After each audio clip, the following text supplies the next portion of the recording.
What's up guys, I'm Hashirama Senju on Neverwinter PS4. I am going to be giving you guys my Hunter Ranger build today. I'm not claiming that it is the best build out there, but it has definitely performed better than any other combat builds I've run up against, and by quite a lot at that. I've tested out as much as possible for this build. Everything that I've run I have tested, and it has not let me down yet. So let's get straight into it. For my start stats, okay, they've all got one extra because of the fireplace buff. Can't help that at the moment. But it was 17 strength, 27 dex, and 22 wisdom. I put one more, or I gave strength one higher point at the baseline just for the extra armor pen.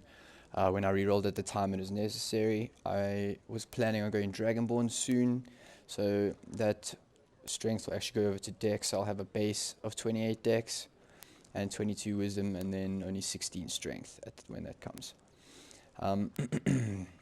Okay, so without this up, you guys can see the stats. I have resting just under 37k power, just under 14k crit. My crit strike is a little bit lower than I would have liked it to be at the moment. I was planning on only making this video in about a month or two before I got the crit up to 100%. If I get it out and rolling,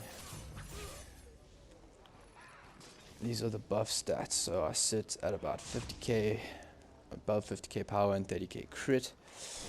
This takes up to 87% crit chance, 60% resistance ignored, sorry.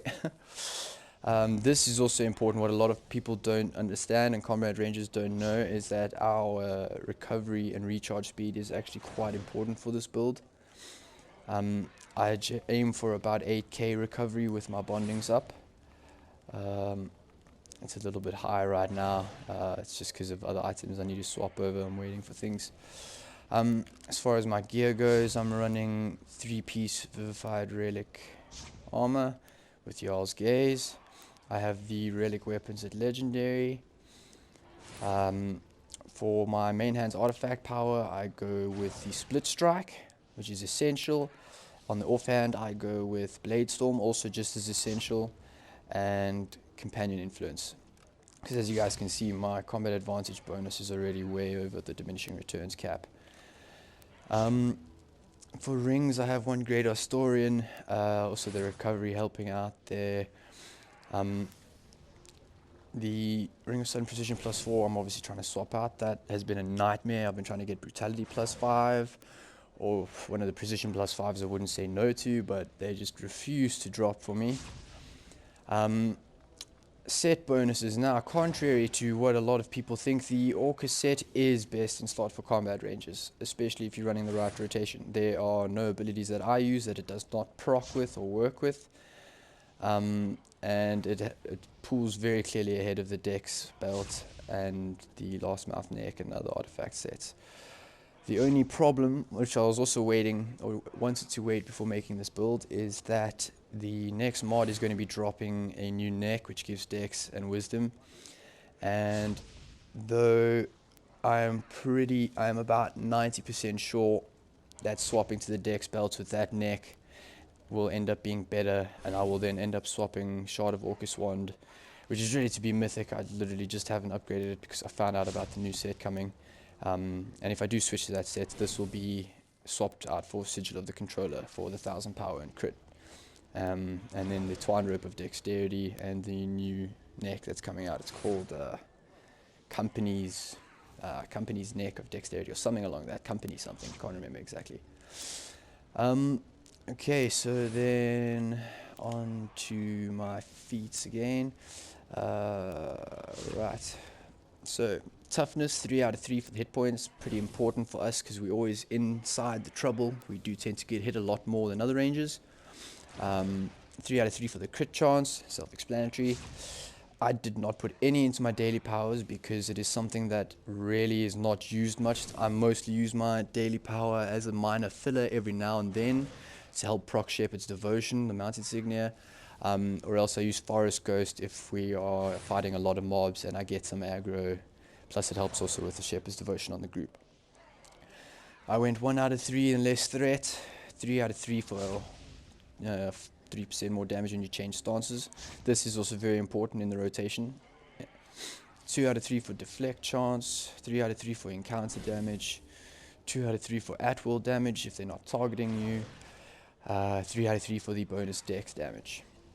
Then in the combat tree, now this is where things, you kind of have a little bit of wiggle room, sort of. Between these two, I took the Serpent Weave because this for me is beautiful when you're shifting between a lot of mobs and there's a lot of trouble going on. If you ever have to dodge right after you proc Flurry, then this kind of helps you recover that downtime. I don't have much survivability trouble at the moment, so I didn't take the lifesteal.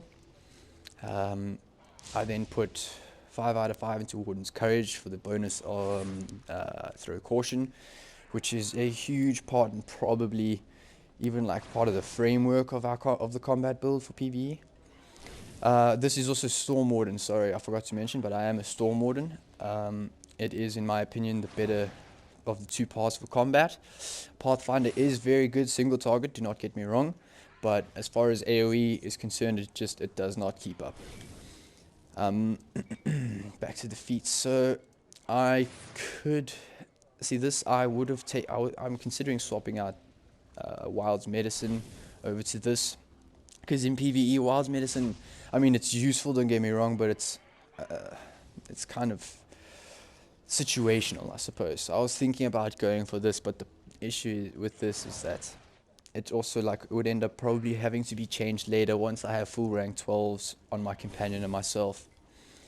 So that will come later. At the moment though, this setup that I am running has proved the highest DPS out of the few that I've tested, swapping them around. I've tried out multiple variants.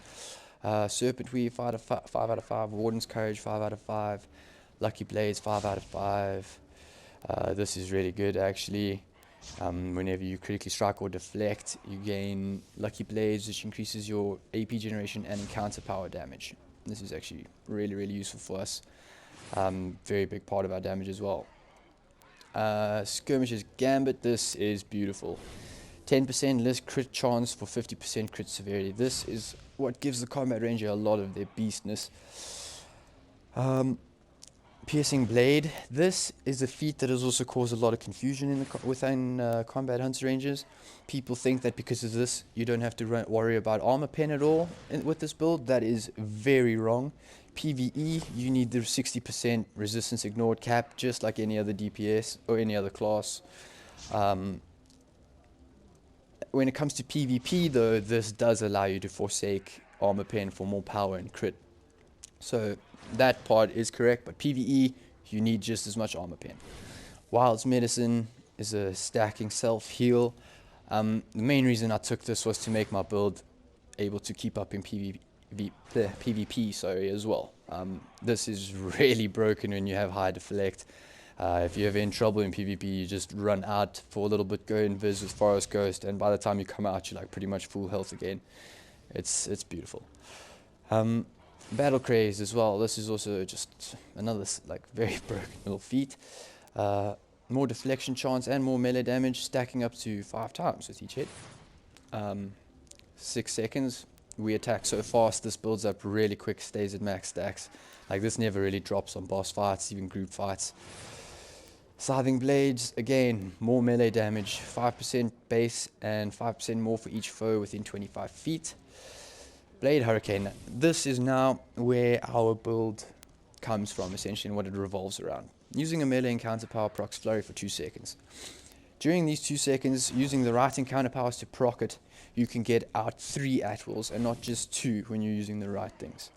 This also makes your at-wills hit 2 additional times for 165% damage each time. Regarding this takes us over to our powers first. I'll go to the boons afterwards. I'm just going to do this to explain. Our main at-will is Split Shot. This hits the fastest and hardest within the flurry uptime. A lot of people tend to be using Clear the Ground, thinking it's great. Honestly, the only dungeon that I can say is actually worthwhile running this is Master Spell Plague, because you can pull some really big groups Everything else, it does not compete with split shot and split strike. Split strike just melts groups long before if you space them out. If you have really awkward groups where they spread out wide, then yes, clear to the ground can prove more useful. But once you learn how to play your combat range like efficiently, you'll group them up too quick and melt them with split strike to make this just not like valid at all. Okay, so split strike is the main one, main at will. I run that with aim strike as well. This helps a lot on our single target damage and actually allows us to keep up with Pathfinder quite well. People think it's useless, but it's really not. I'll explain why when I get to the rotation. At will dailies, I use seismic shot and forest ghost. Forest ghost mostly to clear gaps or to cross gaps between groups for the speed boost. I run this with Shepherd's Devotion, Mount Insignia, so it's more speed, it procs a lot of deflect, it's quite good for survivability, getting out of trouble. Seismic shot I throw out every now and then. That's situational when you have downtime, if you can afford it, if there's nothing else to do. If mobs are quite spread out, but you can line them up so it hits everything, then it works out nicely, especially if you have nice buffs. As a combat ranger, the highest hits I've seen out of seismic shot so far is 2.3 mil, which is pretty decent, seeing as it hits everything for that. In counter powers, I use Thorn Strike, Throw Caution, and Cordon of Arrows / Plant Growth. Now, a lot of people think Long Strider and Gushing Wound is better for us. Unfortunately, with the Orca set, this ability does not work with it, which makes Plant Growth pull way ahead in damage. Once the new gear drops, I'll have to test out some stuff again and see. At the moment, these 3 encounters with Blade Storm, which you should never ever switch off in PvE. This is probably the main source of our damage in this build. And then I swap my secondary between Pack, Twin Blade, and Seeker's Vengeance. Seeker's Vengeance is generally on bosses or any time we're encountering small groups of enemies that are 2 or less, for example, because this gives us 19% extra damage behind the target. It's huge and it's essential for our single target damage. Twin Blade Storm I run in most dungeons between bosses. If you're hitting 3 enemies or more, you do an additional 16% damage. That works really well. Especially it adds on top of combat advantage, so if you have that, it goes on. It's really good. You don't have to worry about your positioning too much because you just get that bonus damage on big groups. This in Master Spell Plague between bosses is awesome. I switch to Pack in like the lower tier dungeons, like the tier 1s, sometimes tier 2s if I'm running with really low DPS, just so that I don't have to worry about any positioning or anything at all.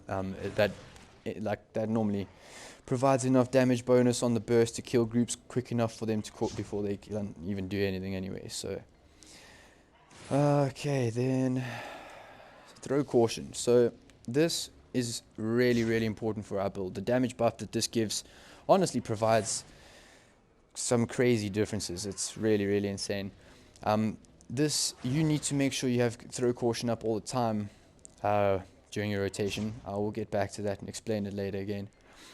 As far as PvP, I'll just do a quick one. I generally switch my Throw Caution over to Fox's Cunning and Fox Shift for the dodge. I sometimes switch out Thorn Ward for Boar Charge as well, but that's only if I have some really annoying Trickster Rogues or Trapper Rangers that I'm playing against. I will then run aspects of the Lone Wolf with Seeker's Vengeance, and I will change my weapon, my offhand weapon, over to the the Lone Wolf, ability, and I will change my Companion Influence to Control Resist. Now for boons. Okay, so these Sharandar, I took this whole bottom row. Power, crit, action point gain, chance to deal extra damage, and Elvish Fury. This is also great for us, gaining 135 power, stacking up to 30 times every time you kill a foe. This through dungeons, especially if you stay alive, you get a lot more power out of it, essential for DPS. Dread Ring, I went 250 crit strike, 400 life steal, 3 resistance ignored, more chance to deal damage, And Rampaging Madness, again, more power. Icewind Dale. Over here, I went 400 combat advantage advantage damage bonus. Not even really necessary. I could possibly change it to this, but I mean, that'd just be trading off survivability for DPS. I'm not all about that. My survivability is pretty good at the moment. 400 incoming heal bonus. This is for our own, because this worked well with my Wild's Medicine. Again, unfortunately, this build was a little bit catered to help in PvP. But this is also still better than the stamina gain for PvE, because one, we generate stamina really fast with our attacks, and two, there are some other feats that give us extra stats when our stamina is low. 2 crit severity I went for this, and then plus 2000 power. See, this is what I was talking about, one of them. When you have less stamina, you have more power. So I kind of try to minimize the stamina gain I got from boons, because we really do generate it quick by ourselves. So over here I went for Rousing Warmth. The action points, again, like I said, we don't really use it that much as combat. I generate action points more than fast enough for what I need it for. I've never had a problem so far. Damage by foe, we don't really want to be hit too much as combat. We kind of are squishy if we get it, like, damage compiling on us. And then the drinking potions is just, yeah, no thank you. I took this because, one, every time we deflect and so on, we proc heals. We do get a lot of heals from lifesteal and a lot of other sources. So I do actually see Rousing Warmth proccing quite a lot. So it was the better choice in my opinion. Wrong one, sorry. Underdark, 400 power maxi points, 400 crit maxi points, combat advantage damage bonus again, because I mean, first regeneration. You now gain stamina. So this one, I took this because there was, again, a little bit needed for PvP. This is control effects on that, shorter duration on you. I was running an Elven Battle for PvP, so this was kind of just excessive, which is why I took this. These I'll play around with a bit later.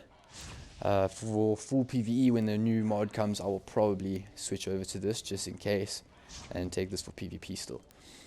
Then here, versus strikes, 10% damage versus demons. That goes without saying. Tyranny of Dragons. Okay, so over here I took power, the crit, armor pen, lifesteal rating instead of the regen, and then I took the crit severity. I was actually thinking about taking 1 point out of this and putting it into a little bit more lifesteal, because I'm already like 14% over diminishing returns cap on crit severity with my Vorpal. So losing 1.5 and gaining 3% lifesteal is a pretty decent trade-off in my opinion. Probably will do that when the next mod comes. Stronghold boons, I'm running power, defense, and the mount speed. Maze engine, I am using lifesteal severity, combat advantage bonus, action point gain, and Baphomet's Might. Now this I'm only using at the moment because I am still under the 100% crit cap, much to my dismay. Once I do get my stats up there, I will be getting rid of this annoying feat and changing it over to the Displace Fate, which is a nice little oh shit save me moment if you're low on health. Also in regards to lifesteal, the one thing as a combat ranger, because we do so many attacks like they just come out with so many waves of hits, even though if we have a fairly low lifesteal chance, it still procs pretty damn fast and pretty damn good, pretty damn well rather, sorry. So the lifesteal severity is very helpful. I have been slacking on my defensive enchants. I'll get back around to that later and explain. But my lifesteal will be much higher later. And it makes a big difference. Elemental Evil, I took the power, lifesteal severity again, recovery. This is for the build. This I will swap over to crit because at the time I needed the recovery for the AK, but as you saw I was at 8.3, so this I'll be swapping to crit very soon. And then I took Gale of Retribution, chance to heal up damage when you get in, gives you a increased crit strike again. This also will be changed once I hit the crit cap, and I will most likely take the recovery one just because it'll be some extra cooldown speed. I'm not really interested in these two. Storm King's Thunder. I took control resistance over the lifesteal this time. This was a PvP choice. PvE, I will switch to the lifesteal when the new mod comes. Incoming healing bonus instead of the stamina gain, of course. More recovery based on how much stamina or guard you're missing. I preferred that to this one. Because this also helped if I was dodging attacks a lot. This would basically be speeding up my cooldowns when you lose flurries. This for group fights is actually very freaking useful. Vengeful Heat. When you kill a foe, you have a chance to deal 2000 damage to enemies. It's just, again, a little extra damage chance. I am still working on these two. I hate the dailies. I can't consistently forget to go do them since I've got like my relic weapons and everything sorted. I have the reputation unlocked for the second point. I just need to get more Secrets of Astoria, and then the third one will eventually be there. Oh, sorry, that was the... Oh no, we're having issues now. That's not cool. Okay. Shit. Well, basically that last boon gives you a chance to gain a stack whenever you hit foes, and once you reach a certain amount of stacks, it'll explode and deal damage to enemies around you. For the Cloaked Ascendancy, I took the Aura of Hope.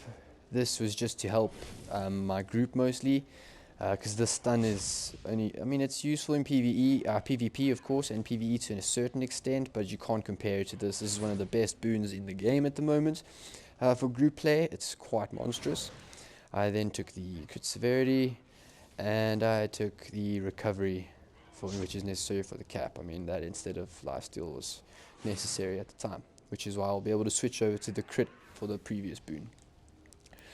That's it for boons. So now over to companions. I am currently running a Fire Archon as my active. I had the Air Archon. He's just been doing some really weird stuff, getting stuck and just standing there, not doing anything, not proccing my bondings. Don't know what they've done in the last few updates, but I feel like they've messed him up somehow. So I'm now running my Fire Archon again. I have been really unlucky in getting a talisman. The main issue though is that the Wild Hunt Rider is going to be nerfed the next, well, I say nerfed, but they're actually fixing it, which is going to be a nerf on the effect.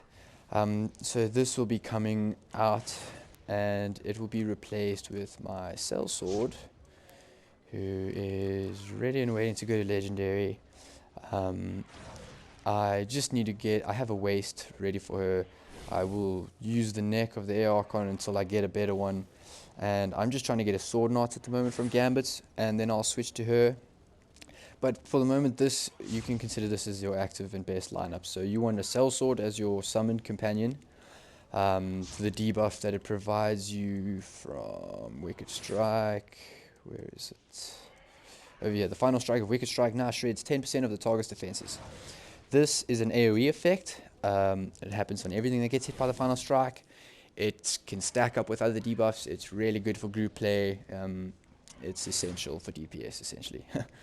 Then I run the Earth, Air, and Fire Archons. The three of them together boost each other's damage a bit. Obviously the Fire's is not boosted, but he does contribute to the other two. This is better than the Siege Master in my opinion. I'm still waiting to get him to Epic. It'll happen soon. I'll put my effort into this first. Yeah, we are even when we go down in health as a combat ranger with the lifesteal and self heals at proc because of the deflects we're always doing, we get up to full health real quick again. So this proves better than this Siege Master in my opinion. If you are doing Dragonflight or anything on the Stronghold map, you can switch it over to a Siege Master and it'll be stronger then. But for most dungeons, all dungeons in fact with this lineup, this is better. Unless you always somehow low health, in which case you're doing something wrong. I use the Death Slard over here, which can also alternatively be a Siege Master instead. Now, the Death Slard, I like the poison effect. I think it's quite cool. It does end up pulling out more damage overall than the Siege Master does in FBI, mostly because the giants and such they have a lot of health, they take multiple ticks, and it actually is pretty good. In other dungeons like Master Spell Plague and the lower tier dungeons, I would actually recommend switching this out for a Siege Master, because mobs die quicker, they don't have time for the stacks to build up. Then of course the air archons is self-explanatory, as well as the fire archons. So that's about that. I have 3 rank 12 bondings, obviously. I have Great Elstonian Ring of Dodd on him, a Krieg Ring, and Talisman, Elemental Gem, Talisman of Fire. As you can see, these 2 are giving me recovery again, which is helping for the cap that I need. As you can see the stats here, I need this to be a little higher, because I mean, as you can see, I have I have 1 rank 12 Azure, but then there's a rank 10 Brutal, a rank 11 Azure, and a 10 and 11. So I need to get those Azures up to get my crit up, and then, well, yeah, the crit would be sorted, along with some other things that I might change. But yeah, for the current stats, this is what I get. Like you saw, it takes me up to around 52k power. I think I sit around 53, between 53 and 54, with the Protector's Camaraderie stacks, 53, 54k power, and around 30k crit. Yeah, right, then I will essentially, ideally rather, you want to have 3 double offense slot items, and you want all 6 of those enchants to be rank 12 brutals. That gives you the highest stat composition from your companion, and then you would adjust the enchants and gear on your character to compensate to hit that 100% crit cap, the recovery cap, and then boost the rest into power.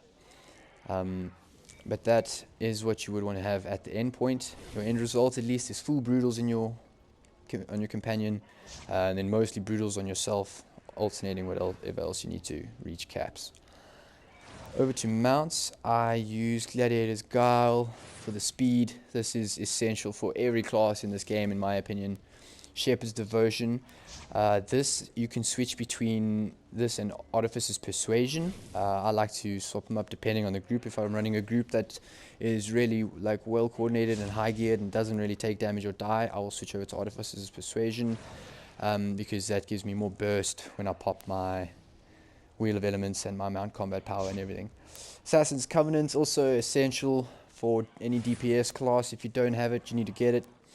Protector's Camaraderie, exactly the same. Get that real quick. Gives you up to 12% more power at 4 stacks with your companion's attacks. Now, Cavalry's Warning, this is best in slot, but it is only obtainable once you have a legendary mount. It gives us a 10% increase to power, recovery, armor pen, critical strike, defense, deflection, regen, and lifesteal whenever you activate a mount combat power.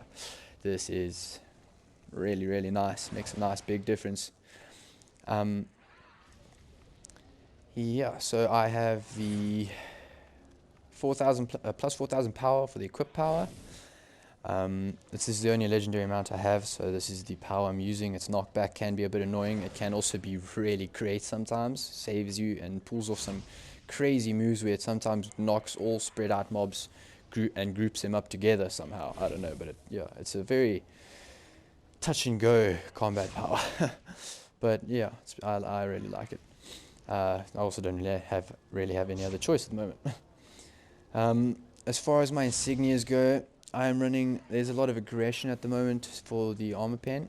Not too many, just a few. I will switch out, for example, for each blue one that I replace with an epic, I can then replace one more blue with crit. So I'm on my way, busy with that. Unfortunately, they are really expensive, so it does take some time.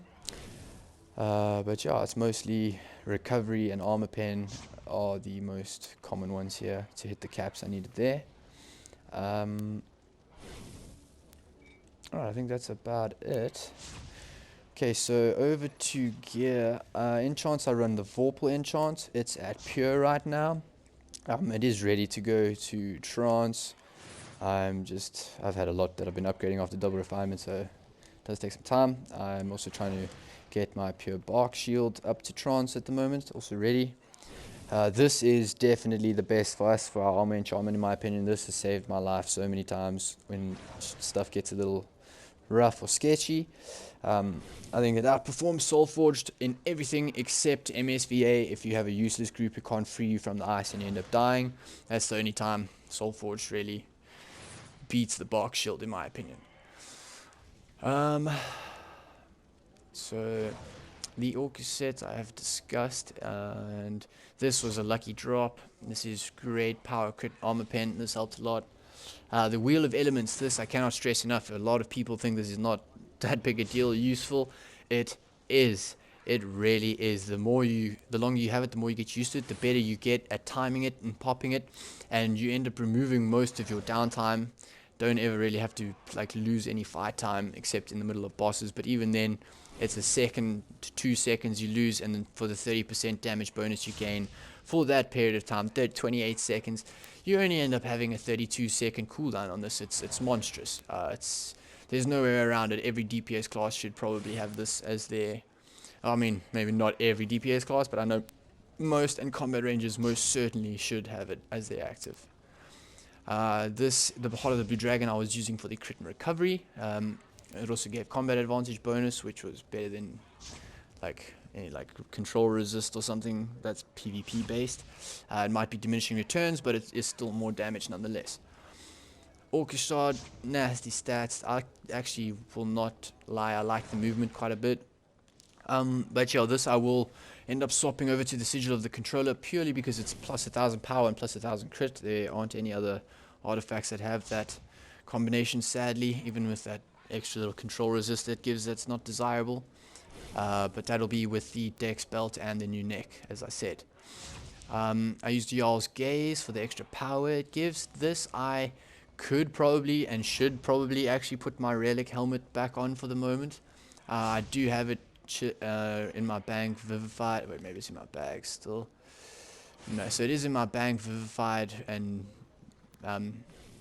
ready for use. I was just using the Jarl's Gaze because, well, the power has proved more useful in the groups I run with. I normally have buffs that are bringing me to 100% crit anyways, so this for dungeons and for group content, Jarl's Gaze is actually pulling ahead. Solo though, I could use the crit from the relic helm at the moment. But in game, this is our best in slot setup. Jarl's Gaze with a 3-piece relic, and then the 2 relic weapons. So I think that's everything like enchanting gear wise, I hope. So let's head over to the rotation. Okay, for now I think I have pack on just to keep things simple. Yeah, I have explained the difference between Seeker's Vengeance and so on. With Twin Blade Storm, like I said, you should only really use it if you're going to be hitting a lot of big groups. Otherwise pack sometimes proves a bit more useful, or Seeker's Vengeance if they're smaller groups. So if we do a starting rotation, I will come in, pop my wheel, throw down Thorn Ward. I'll then run in, my companion's attacking, I'll pop my wheel, my combat power to go aim strike, and okay, so this is also important. During aim strike, you can double tap R1 and that procs your agile combatant. That double tap for that quick stance change is a big help for our damage. It's a constant 3% add to our damage. It's something that does take some getting used to, but when you do get used to it, it makes a big difference. So we come in with all the buffs, aim strike, double tap, immediately throw caution into the 3 split strikes. After those 3, on the third one, as you get used to it, on the third split strike as you jump, I double tap to get the damage buff again, and then plant growth. So showing it in one smooth run through will be aim strike, throw caution, 3, double tap, plant growth, and then 3 again, and then thorn strike, 3 again, and then back to aim strike, double tap, throw caution, and then thorn strike. Then from here I'll put down one more thorn ward, and then you start the rotation over. Set it off, 3, double tap, plant growth, go off, thorn strike, 1, 2, 3, double tap. So basically whenever you used aim strike, you want to do the double taps R1, so you do that quick double stance change to proc that damage buff. Trying to keep that agile combatant up at the top there as often as possible. I mean, who doesn't want 3% more damage, let's be honest. With that rotation, you can mix it up, so like, we'll just speed it up real quick, just get to this point. Okay, so that's off. So once you get to this dead zone, okay, so basically, I'll do one more run through actually to explain it properly. So it'll be aim strike with a doubles change, throw caution, 1, 2, 3 split strikes, double change on the last one, plant growth, 3 split strikes, thorn strike, 3 split strikes, reapply the aim strike, double tap as well, throw caution, 3 split strikes, thorn strike, 3 split strikes. And now you can see cooldowns, we've got downtime. So that is where I would pop out Thorn Ward. Sometimes you can even throw out a cheeky seismic and then restart the whole rotation. Go back in, double change, plant growth, thorn strike, aim strike.